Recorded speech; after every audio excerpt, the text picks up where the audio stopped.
Pastor Roger Patterson with Vision for Life Radio, where faith and sports collide. So let's talk about this upcoming Big 12 championship. And you're an OU Sooner. You've got some real bias there, although he's just been saying he loves Baylor. I don't know if I believe him this week. Go back Check and read my some of Twitter my account. No, listen, I'm an analyst first and foremost. I say what I see. That's what I do. I know, I'm teasing. Folks, you can check his Twitter account at Spence Tillman, by the way.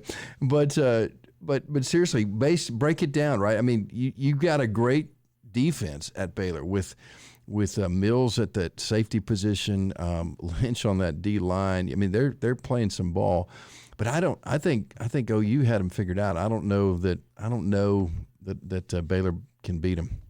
I will tell you this: the axiom that it's tough to beat somebody twice is true. Right. It's especially true when you have coaches who are of the ilk that this coaching staff at Baylor is. And I think it's going to be much, much more difficult than people realize. I think if you would listen to something that I think Mike Gundy put out there when asked about Oklahoma and what makes them unique or whatever, the bottom line is this. The ability to have a quarterback who is primarily a rusher first, have numbers in the throw game that are on par with the two previous Heisman Trophy winners, should cause pause and cause people to think about why that is the case. And Mike Gundy, as a former quarterback himself, head coach now, he's a great schemer. I've been around him a lot and know how and appreciate how he approaches the game. He broke down some numbers and just went down in this interview session and he just started arbitrarily talking. And these aren't specific numbers, but they went something like this: 140, 153, 112, 105, 180.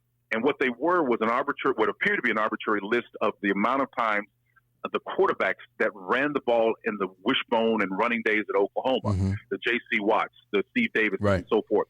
So what he was trying to make, he says, who do you think the 180 belongs to? The 180 belongs to Jalen Hurts. Wow. Gentlemen, they're basically a triple option attack disguised as a spread formation.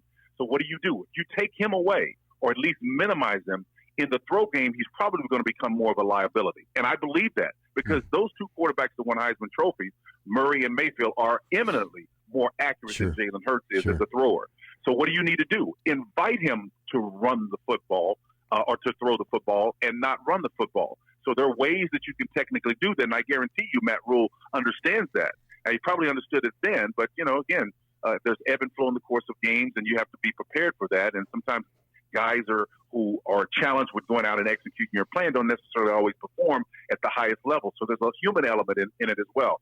But all things being equal, if you have that database, that knowledge of what is, and then how to adjust and have a past experience of having lost in the game you probably should have won, I think that bodes well for Baylor at a second opportunity. So I think it's a toss-up in my opinion. Well, I hope you're right.